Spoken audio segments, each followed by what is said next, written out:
Sir साहब, वैसे भी दिसंबर उदासियों का हामिल होता है, लेकिन जब 27 दिसंबर आती है तो उदासी कुछ ज़्यादा हो जाती है। खुसूसन बीबी शहीद, वो जिस तरह की लीडर थी मुस्लिम उम्मा के लिए, ख़ातून लीडर के तौर पर जिस तरह उन्होंने मनवाया, फिर आज का दिन उनकी याद में मनाया जाता है। लेकिन ये जो जनरेशन है आज की, शायद वो बीबी से उस तरह से वाकिफ़ नहीं है।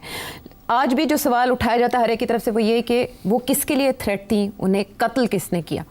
यहाँ तक कि पीपल्स पार्टी की गवर्नमेंट भी इन सवालों के जवाब तलाश नहीं कर सकी, और वो जवाब देते भी नहीं है। वो आज की पॉलिटिकल रेटरिक में ही जकड़े हुए हैं। मेरा आपसे ये सवाल है कि आज की सियासत के तनाजुर में, जहाँ हम नवाज शरीफ साहब के इस्टेब्लिशमेंट के साथ ताल्लुकात डिस्कस करते हैं, इमरान खान साहब के तलखियाँ डिस्कस करते हैं इस्टेब्लिशमेंट के साथ, बीबी के ताल्लुकात कैसे थे और कैसी लीडर के तौर पर आप उन्हें जानते हैं? हाँ, बड़ी इंटरेस्टिंग सवाल है। देखिए, थोड़ी सी तारीख याद दिलानी पड़ेगी कि मोहतरमा बेनज़ीर भुट्टो साहिबा अभी ऑक्सफोर्ड में थी और वो जुल्फ़िकार अली भुट्टो साहब प्राइम मिनिस्टर थे, और उनकी पुश के ज़रिए Benazir became president of the Oxford union. Support थी from the government of Pakistan, मगर उनकी काबिलियत भी थी। She was an excellent speaker and very articulate, and she won the election fair and square for the Oxford union, and she did a great job. वो पूरी एक किताब है उनकी सहेली, तो उन्होंने लिखी है, my friend Benazir and Victoria Schofield. अच्छा, तो वो उससे वो बताती हैं कि वहाँ क्या क्या हुआ ड्यूरिंग दोज डेज और किस किस्म के उन्होंने डिबेट्स वगैरह करवाई। और भुट्टो साहब ने ये सीखा था अपनी बेटी के बारे में फ्रॉम जवाहरलाल नेहरू। उन्होंने भी अपनी बेटी इंदिरा गांधी को इसी तरीके से ट्रेन किया था। तो भुट्टो साहब की भी यही ख्वाहिश थी कि मैं अपनी बेटी को, not his sons, not Murtaza and Shahnawaz, but his daughter Benazir. तो उन्होंने भी इनको इनकरेज किया, and I think he learned it picked it up from Nehru, जिसने इंदिरा गांधी को अपने साथ साथ रखा था। उन्होंने लेटर्स में भी अपने जिक्र किया इसी बात का, भुट्टो साहब। And Benazir then played the same role. तो मेरी पहली मुलाकात मोहतरमा से हुई 1979 में। ये नई अभी भुट्टो साहब की एग्जीक्यूशन हुई थी, and she was in London, and मलिया लोधी साहिबा उस वक़्त एक सहाफ़ी थी। वो अपनी PhD उन्होंने अभी ख़त्म की थी पीपल्स पार्टी के ऊपर।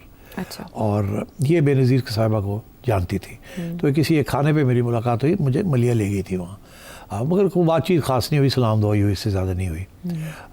मगर उसके बाद फिर बहुत तवील अरसे तक एक रिलेशनशिप बिल्डअप की दोनों साइड्स ने, and I came to know her very well. And जब ये पहली दफ़ा बनी है प्राइम मिनिस्टर 1988 में, तो उस वक़्त एग्ज़ाइल में थी, एंड ज़ियाउल हक साहब क्रैश में फौत हो गए। उस वक़्त की इस्टेब्लिशमेंट ने ये फ़ैसला किया कि अब इलेक्शन करवाने पड़ेंगे, क्योंकि इलेक्शन कॉल हो चुके थे और इंटरिम गवर्नमेंट आ चुकी थी, और उसको कैंसिल नहीं किया जा सकता था। सुप्रीम कोर्ट, उस वक़्त के कोर्ट ने, जस्टिस जुल्ला ने ये फैसला दिया था। तो फिर इसलिए फिर बेनज़ीर केम बैक, उसको रोका नहीं जा सकता था। अच्छा। मगर फिर फैसला इस्टेब्लिशमेंट ने उस वक़्त किया, और उस इस्टेब्लिशमेंट के 3 फिगर्स थे, सेंट्रल फिगर्स थे। एक थे वो प्रेसिडेंट गुलाम इसाक खान, एक सिविल सर्वेंट जो बड़े ज़ियाउल हक के फाइनेंस मिनिस्टर भी रहे थे और उसके ज़माने के प्रेसिडेंट भी थे। एक थे जनरल बेग, असलम बेग, जो नए आर्मी चीफ बने थे। एक थे जनरल हमीद गुल, जो उस वक़्त ISI में थे। These were the 3 central figures. Miyan Nawaz Sharif was a minor figure. वो उनको सेलेक्ट किया गया था पंजाब के अंदर to be chief minister Punjab, but he was a minor figure. मगर फैसला यही हुआ था कि बेनज़ीर को जीतने नहीं दें, इसको 2/3 मेजॉरिटी नहीं लेने देनी, जीतेगी मगर पंजाब इनके हवाले नहीं करना। तो मियां नवाज शरीफ साहब को खड़ा किया गया, और अकॉर्डिंगली इलेक्शन को उस तरीके से हैंडल किया गया ताकि पीपल्स पार्टी को पंजाब के अंदर मेजॉरिटी नहीं मिली, मगर फेडरल गवर्नमेंट के अंदर मेजॉरिटी मिल गई और वो बन गई। उस वक्त जो अंडरस्टैंडिंग हुई थी मोहतरमा के साथ इस्टेब्लिशमेंट की, वो ये थी, 2-3 चीज़ें थी उसमें। पहली बात तो ये थी कि आप फॉरेन पॉलिसी जो है वो फ़ौज रखेगी अपने पास, प्रेसिडेंट गुलाम इसाक रखेंगे वो, और वो बताएंगे आपने फॉरेन मिनिस्टर किसको बनाना है, एक्सेप्टेबल और नॉट एक्सेप्टेबल।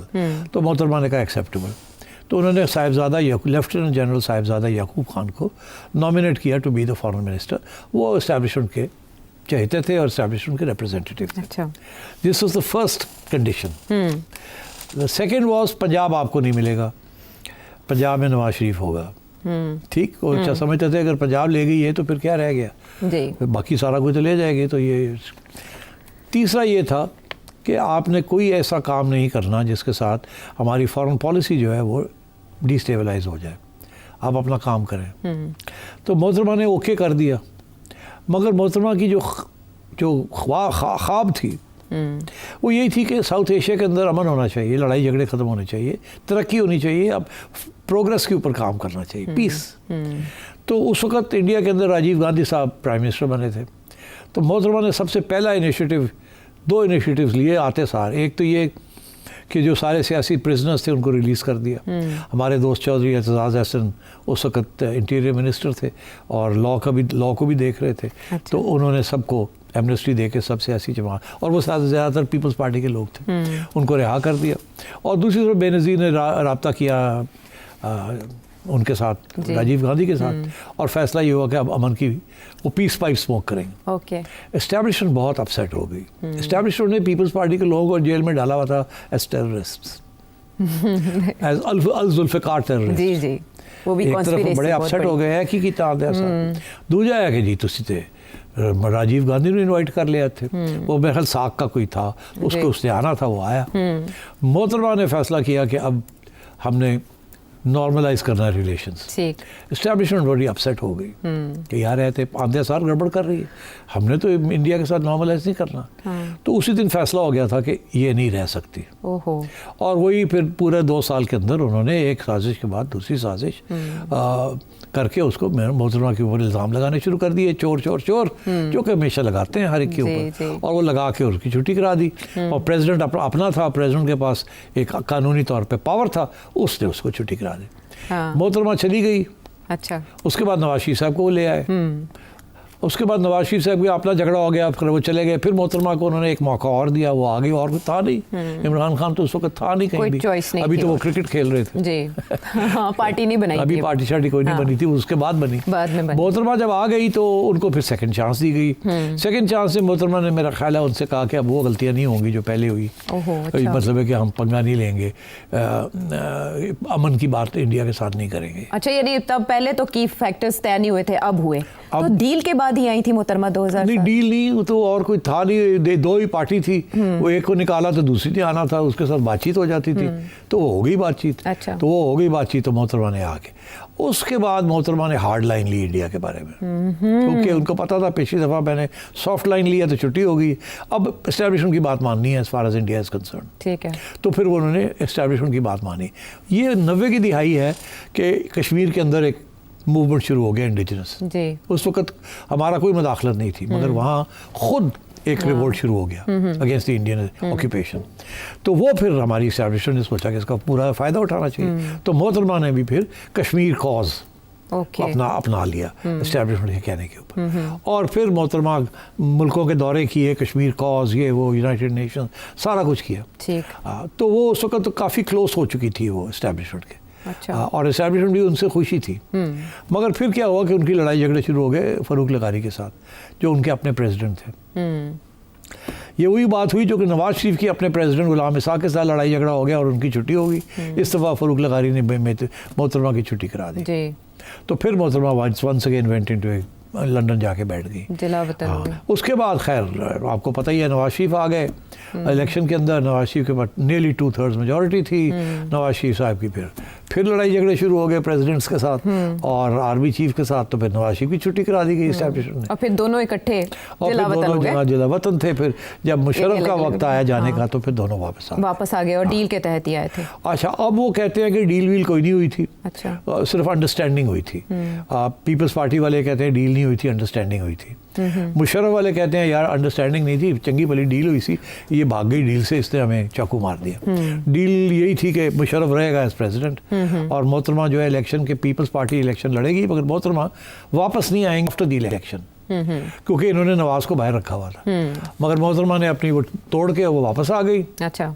जैसे ही देखा मुशर्रफ कमज़ोर हो गया तो वो वापस आ गई। जब वो वापस आ गई तो नवाज ने देखा ये जा रही है तो वो भी आ गए। मुशर्रफ रोक नहीं सका, ये वापस आ गए। इन्होंने मिलके चार्टर डेमोक्रेसी आगे बढ़ाया और इलेक्शन मोहतरमा जीत के जीतनी थी, जिसकी वजह से वो वापस आई फिर। और फिर आपको पता ही है क्या हुआ, असैसिनेशन हो गई। एंड आई थिंक एक अटेम्प्ट हुआ, फिर उसके बाद वो नाकाम हुआ, तो दूसरा अक्टूबर तो ये है तारीख। तो इन टर्म्स ऑफ के शुरू कहाँ से हुई, इस्टेब्लिशमेंट के साथ तल्लुकात फिर ख़राब हुए, फिर अच्छे हो गए, फिर आखिर में आके फिर मुशर्रफ के साथ ख़राब हो गए। तो अंडरस्टैंडिंग, ये समझौता उन्हें करना ही पड़ा, बीबी को भी करना पड़ा एस्टैब्लिशमेंट के साथ। अच्छा, ब्रेक से पहले उनका जो बीबी की जो शख्सियत थी, भुट्टो साहब से ज़ाहिर है, भुट्टो साहब की लाडली थी, उन्हें प्यार से पिंकी कहते थे। आपने कहा वो उनका इंतखाब थी सारे बच्चों में। आपकी जब मुलाकात हुई तो आपके ऊपर उनका एवर लास्टिंग इम्प्रेशन क्या? देखिए, मेरे मुख्तसर स्टेजेस पे मुख्तसर इम्प्रेशंस थे। जब वो नई नई आई थी तो उस वक़्त मेरा ख्याल था कि शी इज़ वेरी इमेच्योर, मगर साथ साथ ये भी था कि फर्स्ट बोर्न प्राइम मिनिस्टर, बड़ी इमोशनल मोमेंट था और इतनी आवाम की सपोर्ट थी उनको कि बंदा पिघल जाता था जी। तो मैं पिघल गया। अच्छा, ज़हनी तौर पे मैं समझता था कि पता नहीं ये पीपल पार्टी वाले करेंगे ठीक नहीं करेंगे, क्योंकि भुट्टो साहब भी इस्टेब्लिशमेंट के बड़े करीब थे ना एक ज़माने में। तो ये जो, और मुझे यही होता है कि जो इस्टेब्लिशमेंट ज़्यादा करीब होते हैं उन्हीं को फिर इस्टेब्लिशमेंट ठीक ठाक करती है जब वो गड़बड़ करते हैं। तो अब मेरा ख्याल था कि ये भी बड़ी करीब है एस्टैब्लिशमेंट के, शायद ये भी, क्योंकि उन्होंने फॉरेन मिनिस्टर भी ले लिया, ये भी कर लिया। मगर जब उनको निकाला तो उस वक़्त ऐसे ही लगता था कि ज़्यादती की गई उनके साथ एक साजिश के तहत। और उस साजिश के अंदर जो इल्ज़ाम लगता था वो जनरल असलम बेग पे और जनरल हमीद गुल पे लगता था। हमीद गुल ISI में थे और जनरल बेग आर्मी चीफ बन चुके थे। जनरल बेग एक्सटेंशन चाहते थे अपनी, जो कि मेरा ख्याल है मोहतरमा ने नहीं देनी थी, और बाद में भी नवाज शरीफ साहब जब आ गए 91 में उन्होंने भी नहीं देनी थी, इसीलिए फिर उनको घर जाना पड़ा और फिर साजिश नवाज शरीफ के साथ भी के खिलाफ भी हो गई थी। तो मैं समझता हूँ कि मगर जो बेनज़ीर साहबा की was better than her first. अच्छा। सबक सीख चुकी थी, बहुत मैच्योर हो चुकी थी, मगर अनफॉर्चुनेटली प्रेसिडेंट के साथ लड़ाई की। आखिरी टर्म जब वो वापस आई हैं बहुत फ़र्क था। I was so impressed with her कि मैंने सोचा कि इनको फुल सपोर्ट करनी चाहिए। बहुत मैच्योर हो चुकी थी और मेरा ख्याल है कि अगर वो ज़िंदा रह जाती तो उन्होंने पाकिस्तान के लिए एक नया रुख डेफिनेटली मुतय्यन कर लेना था। और मेरा ख्याल है वो बड़ा सेंसिबल और सेंटर ऑफ द रोड और स्टेबलाइजिंग इन्फ्लुएंस होता, because she had learned quite a lot. और सबसे इम्पॉर्टेंट बात थी उनका ये फैसला था कि उनकी फैमिली जो है, including Asif Ali Zardari and the children, ये पाकिस्तान में सियासत में हिस्सा नहीं लेंगे और वही खुद करेंगे सब कुछ। इनको दूर रखना था। मुझे याद है उन्होंने मुझे कहा था कि Asif will stay in Dubai, he will not come. And so I was very impressed and obviously shocked, saddened, grieved. No doubt. मुझे याद है मुझे आंसू आए थे when I heard that she. It was shocking. So you know, I thought that this is a great opportunity for Pakistan. मोहतरमा की वापसी. Personally, उनके अंदर इतनी भी कोई बुराई की इरादा नहीं थी।